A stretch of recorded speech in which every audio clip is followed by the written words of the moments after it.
Olá, sejam muito bem-vindos a mais um vídeo aqui no canal. Hoje eu estou iniciando um vlog com vocês da nossa produção de coxinha. Hoje é quinta-feira, a nossa produção de coxinha vai ser amanhã na sexta.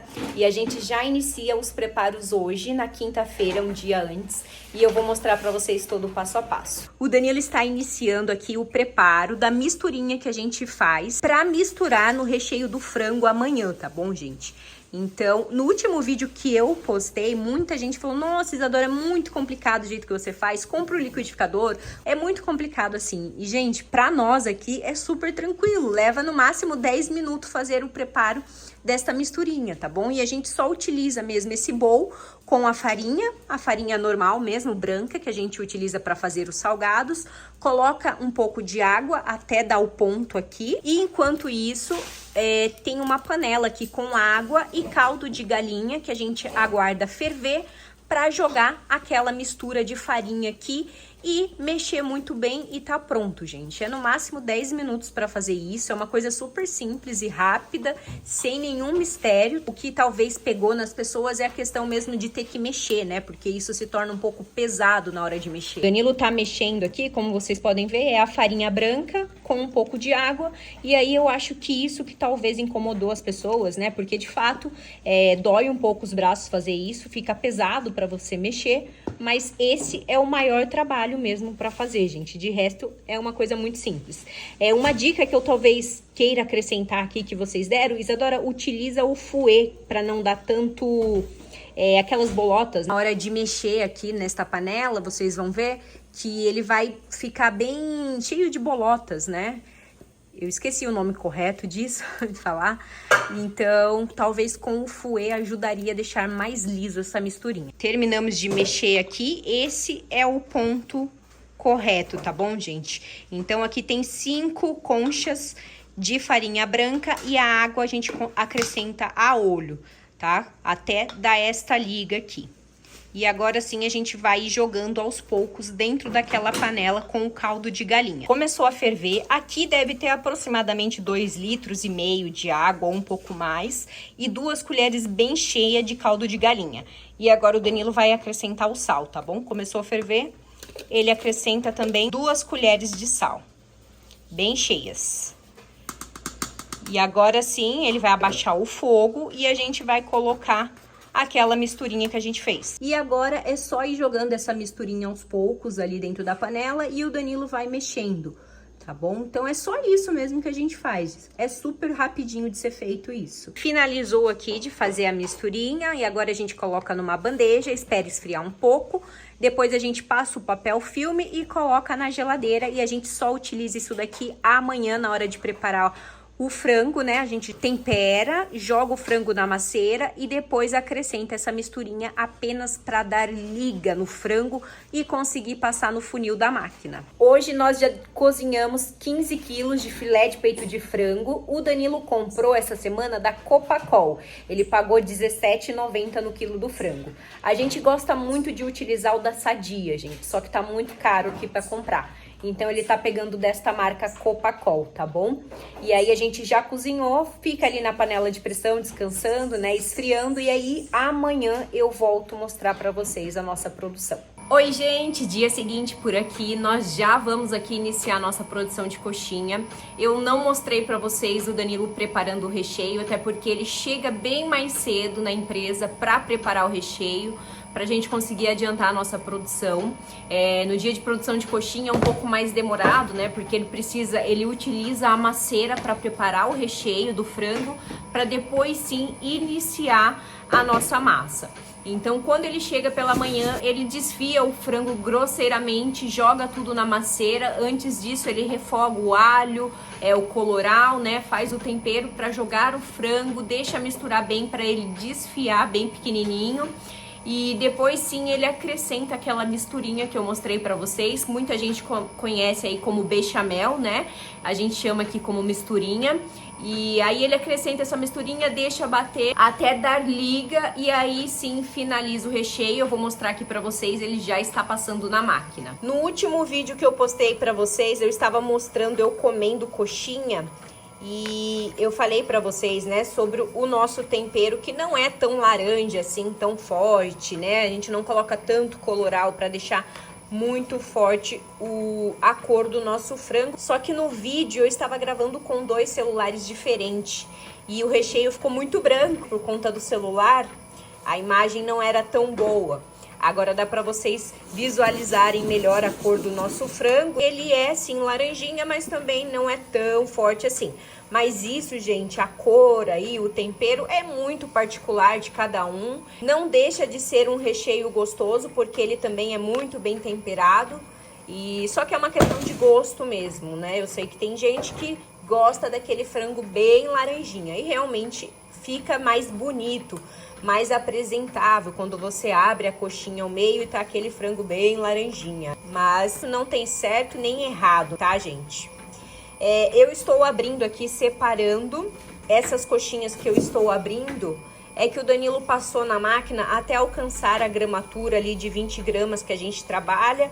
Ele faz os testes. E outra coisa, deixa eu mostrar ali pra vocês. A nossa máquina, ela é antiga, gente. E ela oscila muito a pesagem dos salgados. Por isso que o Danilo fica ali o tempo todo verificando se está caindo na gramatura correta, pesando a cada, sei lá, 10 salgados, ele pesa um, abre para ver se tá bem recheadinho, para ver se tá tudo certo, para não deixar aí salgado, né, sem recheio ou deixar cair demais a gramatura do salgado, tá bom?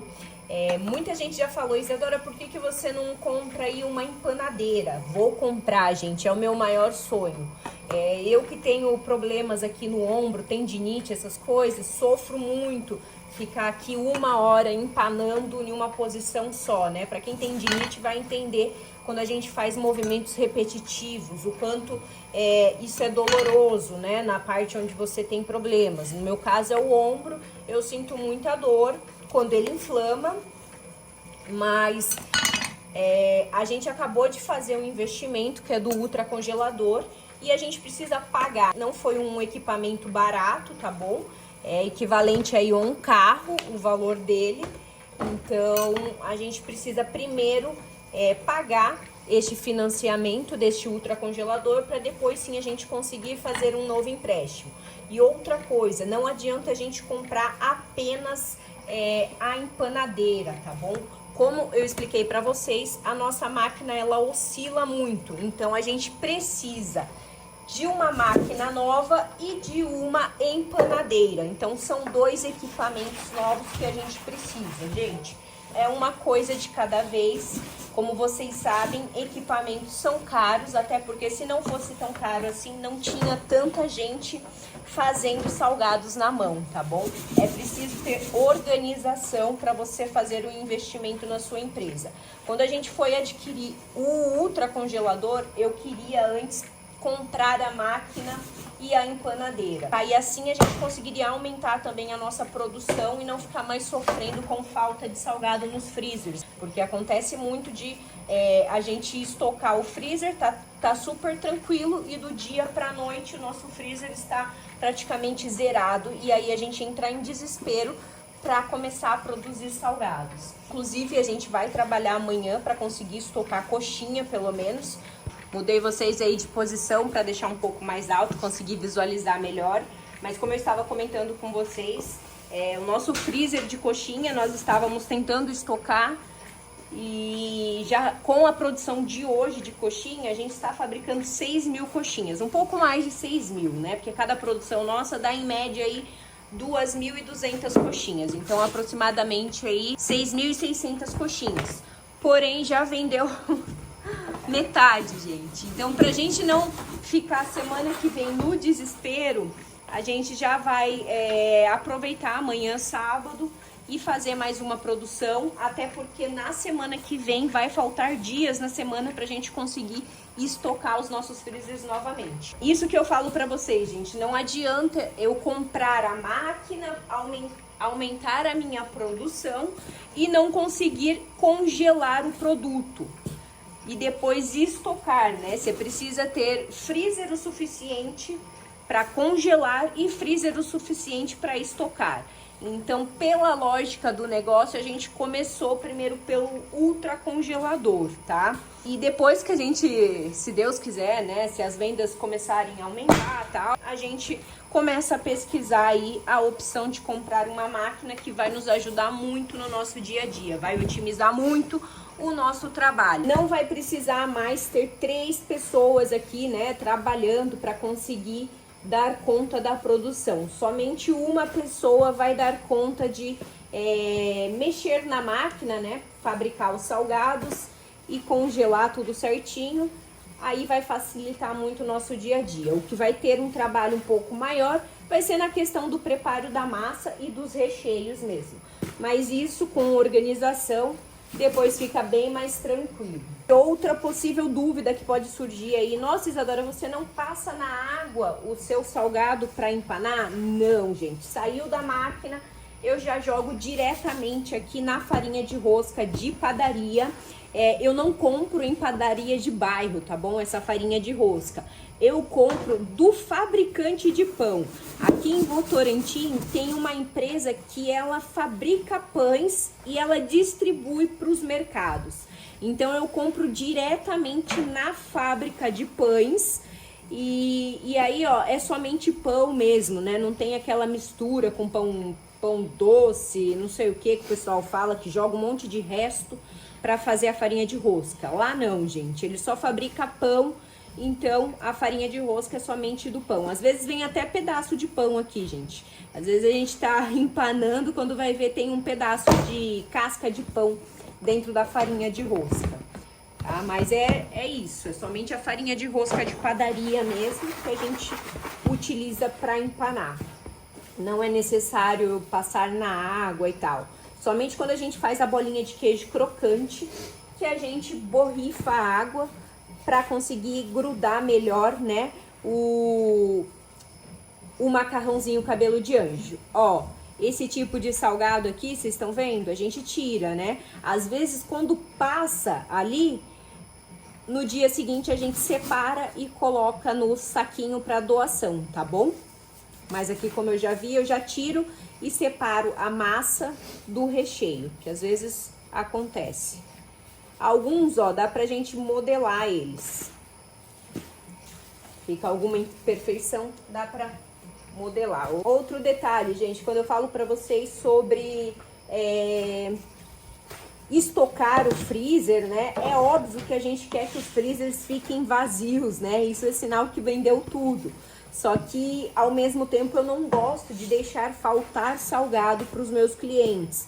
Eu não gosto de ter que ficar pausando ou falar para o cliente que eu não tenho o sabor X disponível no meu cardápio, tá? Eu evito esse tipo de coisa. Às vezes acontece, infelizmente, mas eu não gosto, gente, porque a gente tem a sensação de que, pô, tá falindo o negócio, né? Quem nunca foi em algum lugar e não tinha o produto X e aí, ô louco, como assim? Não tem? Tá falindo? É sempre essa sensação e eu não gosto disso.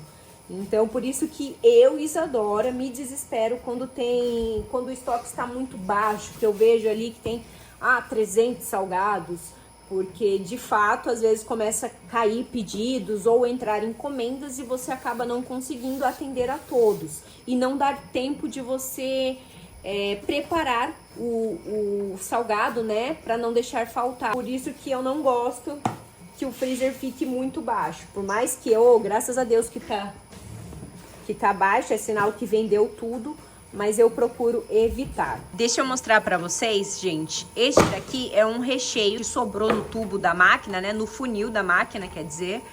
A gente passa no papel filme e congela. Esse daqui a gente não congelou porque a gente fez ontem coxinha, né? Então o Danilo só tirou do funil da máquina, passou aqui no papel filme e deixou na geladeira mesmo. Mas caso a gente vai fazer, por exemplo, semana que vem, terça-feira, coxinha novamente, a gente congela, um dia antes a gente tira do congelador e consegue utilizar normalmente na nossa produção, tá bom? Assim a gente não tem perda nenhuma de recheio, tá bom, gente? Então tudo que sobra ali no funil da máquina é só passar no papel filme e congelar o recheio. Daí escreve certinho, né, qual é o recheio e o dia que você fabricou. Aqui não dá muito tempo, porque praticamente toda semana ou a cada 15 dias a gente refaz o mesmo sabor. Aí eu faço bolinhas assim para facilitar pro Danilo pegar. Depois que finaliza aqui a nossa produção, ó, eu peneiro toda a farinha de rosca novamente para esse baldão, tá? E aí eu deixo guardadinho. Coloco a letra F aqui de farinha, aquela ali, ó, letra C de crocante, né? Quando a gente faz bolinha de queijo crocante. Então fica guardadinho dentro desses baldão. O Ultra já afinou o congelamento aqui das coxinhas e nós estamos embalando. A gente embala nesses pacotes assim, gente, com até 100 unidades dentro, tá bom? Assim facilita bastante. Quanto na hora de vender pro buffet, quanto também entra no delivery, por exemplo, o cliente pede 100 salgados, ele pede 4 sabores, sendo 25 de cada. E aí a gente vai no freezer, pega um pacotinho de cada sabor, facilita muito na hora de fritar daí. Eu dei uma pausa, que entrou um pedido agora do iFood, tô aguardando a fritadeira alcançar a temperatura dela, o motoboy do iFood acabou de chegar, para mim conseguir fritar este pedido. Acabou de entrar mais um pedido, ó, então é 25 coxinhas e 25 almofadinhas de presunto e queijo. Então eu vou lá no freezer, como é 25, eu acho mais prático. Vou lá, pego o saco com o sabor do salgado que eu preciso e trago aqui pra mim, pra facilitar. Gente, todas as coxinhas já estão embaladas, guardadas, eu vou mostrar pra vocês aqui, tudo arrumadinho, organizado. Quinta e sexta-feira hoje tá sendo dias bem corridos aqui pra gente, muitas coisas, muitos problemas acontecendo ao mesmo tempo, outros nem tanto, nem é problema, né? Mas às vezes acontece tudo ao mesmo tempo, a gente fica um pouco perdido com tanta coisa pra fazer. E aí eu nem consigo mostrar, filmar tudo certinho como eu gostaria aqui pra vocês. Vou tentando pegar partes e momentos ali onde tá um pouco mais tranquilo, onde eu consigo respirar para mostrar aí para vocês. Bom, mas como eu já expliquei para vocês, eu gosto de embalar os salgados tudo naqueles pacotinhos com 100 unidades. Eu fiz um teste depois que a gente comprou o Ultra, eu comprei sacos maiores para caber 400 salgados dentro, porém eu não gostei de trabalhar desta maneira, eu achei muito complicado, depois você ter que ficar pegando ali 25 desse sabor, 25 daquele outro sabor. Eu achei muito complicado porque o saco ocupa bastante espaço também dentro do freezer. Então, da maneira como a gente faz, colocando 100 salgados dentro de cada saquinho, o freezer fica extremamente organizadinho, né? A gente vai deixando linha, cada linha cabe ali aproximadamente 2.000 salgados empilhados um sobre o outro. Então, fica muito mais fácil e organizado desta maneira. Outra coisa que eu queria falar com vocês em relação ao ultra congelador, gente. Toda vez que a gente compra um equipamento novo, é natural que a gente passe aí por um processo de adaptação para aprender a utilizar aquele equipamento, tá bom? Quando o Ultra chegou, a gente conversou, né, com alguns seguidores daqui do canal, lá no Instagram, perguntando qual era a temperatura que eles utilizavam, pra gente ter uma noção aí, pra gente começar a nossa produção já no dia seguinte, utilizando o Ultra, atingindo ali a temperatura mais correta para congelar os salgados. E o pessoal indicou pra gente, Isadora, eu utilizo aqui menos 24, utilizo menos 26, e aí a gente já congelou em menos 24. Teoricamente, quando sai, tá congelado, gente. Só que na hora de fritar, deu muita dor de cabeça, tá? A gente fez uma produção de coxinha e uma produção de croquete de calabresa. E não ficava tão bonito do jeito que eu, Isadora, gosto, né? Quando o salgado fica mais douradinho ali por completo. Ele acabava saindo muito, algumas partes ficava meio que branquinha. Eu cheguei até a mostrar aqui pra vocês nos vídeos. Olha, gente, a coxinha, principalmente a coxinha, ela saía bastante o empanamento dela na hora de fritar, né? Até porque a gente frita e depois a gente gosta de chacoalhar ali na cestinha pra tirar todo o excesso e deixar o salgado mais lisinho. E aí eu comecei a perceber que começou a sair muita farinha de rosca, né? E aí eu falei, Danilo, vamos mudar, vamos aumentar um pouco aí a temperatura pra gente, quer dizer, vamos diminuir, né? Derrubar aí a temperatura do Ultra pra gente ver se fica melhor. E aí a gente foi fazendo os testes, gente. A gente fez menos 30 e a gente também fez menos 32 graus. E o resultado melhor que eu gostei aqui pros nossos salgados é o menos 30 graus, nem o menos 24, nem o menos 32, gente. Eu gostei da opção de menos 30 graus para congelar os nossos salgados. Eu percebi que o salgado não fica com bolha, gente. Praticamente, quando sai ali da fritadeira, a coxinha mesmo, praticamente a gente nem chacoalha mais, porque não fica excesso de farinha de rosca. Já o croquete de calabresa e a almofadinha ainda precisa chacoalhar um pouco mais, mas a coxinha fica perfeita, gente, quando sai ali da fritadeira elétrica. Outra coisa também que eu percebi que a gente, na fritadeira elétrica, a gente utilizava muito na temperatura de 240 graus para ficar bonitinho. E eu percebi que agora, depois que a gente comprou o Ultra, em 230 graus tá ficando perfeito. Não preciso aumentar tanto assim. Então são testes, são adaptações, você vai fazendo ali, organizando. Outra coisa que a gente tá sofrendo muito em relação à fritadeira, né? Como a Caroline, ela é nova aqui, a gente tá ensinando para ela. Eu até comentei com ela, é muito difícil eu te ensinar as temperaturas corretas da fritadeira elétrica, porque eu tinha uma maneira de fritar, o Danilo outra e a Gleice outra. E a gente passava as dicas, né? Ó, eu tô fazendo dessa maneira, tá dando certo. O outro tá fazendo de tal maneira e tá dando certo. Ou não faça dessa maneira que dá super errado. Então cada um ia ali e fritava de uma maneira. E aí pra gente passar um passo a passo correto para uma pessoa nova ficou mais difícil. Então ontem à tarde tava bem corrido, mas estava entrando um pedido atrás do outro e a gente tinha muitas encomendas também. Aí eu fui com a Caroline ali testando as temperaturas para a quantidade de salgado e principalmente em relação à bolinha de queijo crocante. Gente, a bolinha de queijo crocante ela é bem chata para fritar. Não é que é difícil, ela é a mais rápida de fritar. Só que é a questão da temperatura. Se tiver muito alta, ela queima ou ela estoura, sai todo o queijo de dentro. Se tiver muito baixa a temperatura, também não fica legal, fica muito sem graça a cor dela, fica muito branca, sabe? Fica sem graça. Então tem que encontrar ali a temperatura ideal para fritar a bolinha de queijo crocante. O Danilo queria até pôr um tacho para fritar apenas bolinha de queijo crocante. Eu falei, não, pelo amor de Deus, vai ser uma coisa a mais aqui pra gente lavar a louça, limpar. Vamos dar um jeito de aprender a mexer na fritadeira, na temperatura, encontrar a temperatura certa para fritar a bolinha de queijo crocante. E porque também, gente, varia a quantidade de salgados que você tá fritando. Uma coisa é eu fritar 50 salgados de uma vez, outra coisa é eu fritar apenas 15. Então a gente precisa analisar a melhor temperatura, o ideal ali. E a gente tá pegando aos poucos, que nem ontem a gente foi encontrando algumas temperaturas certas. Ó, então para fritar 15 salgados é nessa temperatura. 50 a gente já encontrou ali que 50 salgados é 230 graus. Mas se for 50 bolinhas de queijo crocante, por exemplo, se eu não me engano, é 210 graus. Então a gente está fazendo aí esses testes para facilitar para uma pessoa nova entrar e conseguir utilizar a fritadeira certinho, sem ter que ficar jogando o salgado fora, né, gente? Porque às vezes a pessoa quando entra, você fala frita de um jeito, mas daí você não tá próximo ali para você tá analisando, acaba não dando certo.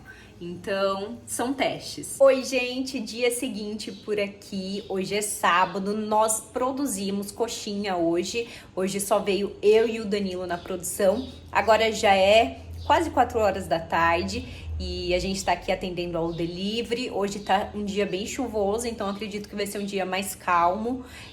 Até porque às vezes o iFood pode reduzir um pouco o raio de entrega deles, né? Então acaba diminuindo aí a quantidade de pedidos que entram. Eu vi que eu comentei com vocês que eu iria mostrar os freezers, né? E acabei me esquecendo de mostrar. Então vou abrir aqui e mostrar para vocês como tá tudo organizadinho. Essa semana nós produzimos aproximadamente, gente, acredito que 8.800 coxinhas, tá? Porque foram 4 produções, cada uma dá em média 2.200, então produzimos aí 8.800. Nós já vendemos metade desta produção, tá bom? Que a gente fez essa semana. Então aqui, ó, tem 2.000 coxinhas, aqui mais 2.000 coxinhas, aqui tem 1.900 de presunto e queijo e o restante das coxinhas estão aqui, ó, organizadinhas, tá bom? O que sobrou. Aqui tem bolinha de queijo crocante E aqui os sacos que a gente está utilizando no delivery, fica aberto, né? Tocou o delivery, a gente vem aqui, procura o sabor que o cliente pediu e tá tudo à mão. Então o freezer aqui tá bem organizadinho. Pelo menos as coxinhas estamos tranquilos. Mas esta semana eu acredito que a gente tenha que produzir ainda mais 2 dias de coxinha, tá? Para ficar tranquilo. Este freezer já está um pouco vazio, mas também deixa eu explicar para vocês. Aqui é o casulo de milho, que tá bem baixo, tá?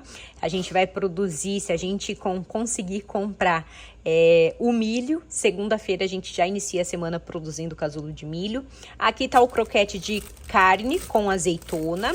E aqui é o buraquinho que abriu pra gente conseguir ir colocando frango. Toda vez que o Danilo comprar frango, ele conseguir ir empilhando os frangos aqui, tá? No caso está zerado porque a gente utilizou tudo na fabricação das coxinhas essa semana. Aqui tem um restinho de palmito. Aqui tem um pouquinho também de croquete de bacalhau, que logo a gente já vai ter que fazer.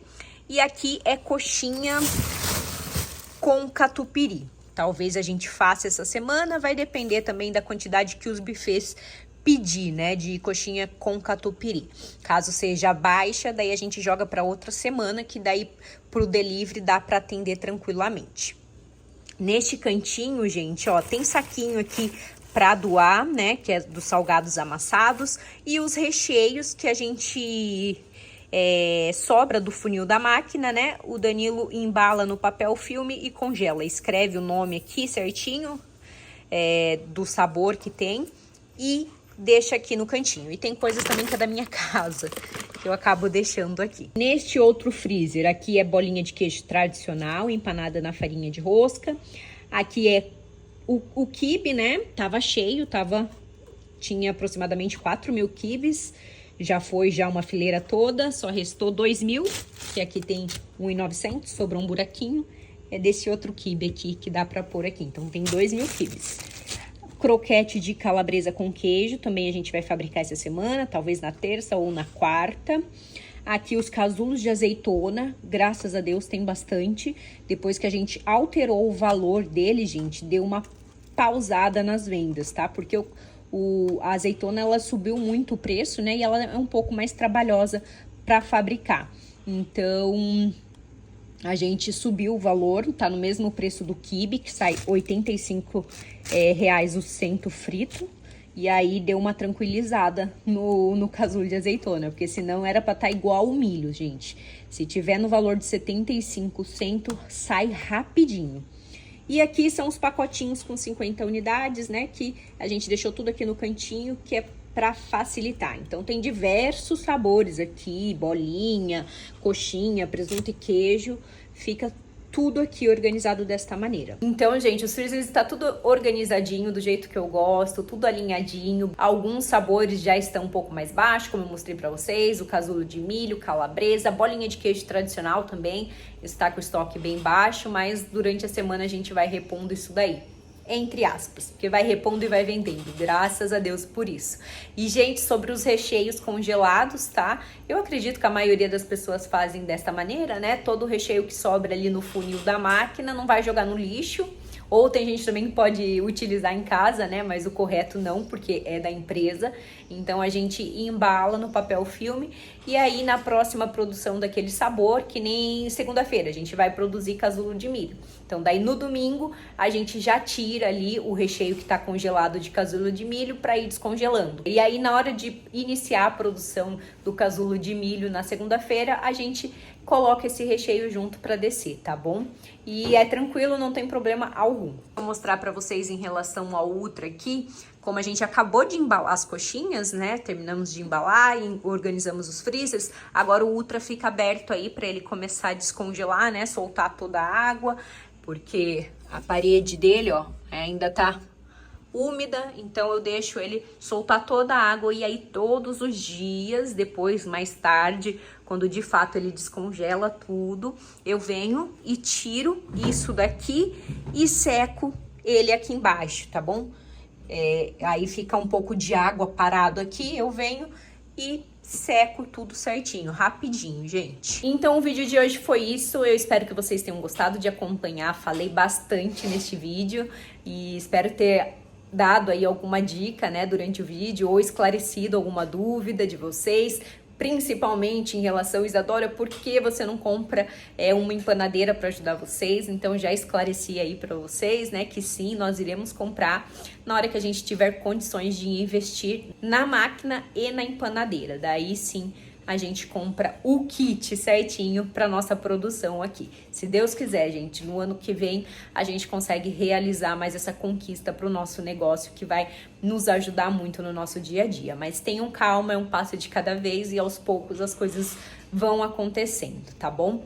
Gente, muito obrigada, um grande beijo e até a próxima. Tchau, tchau!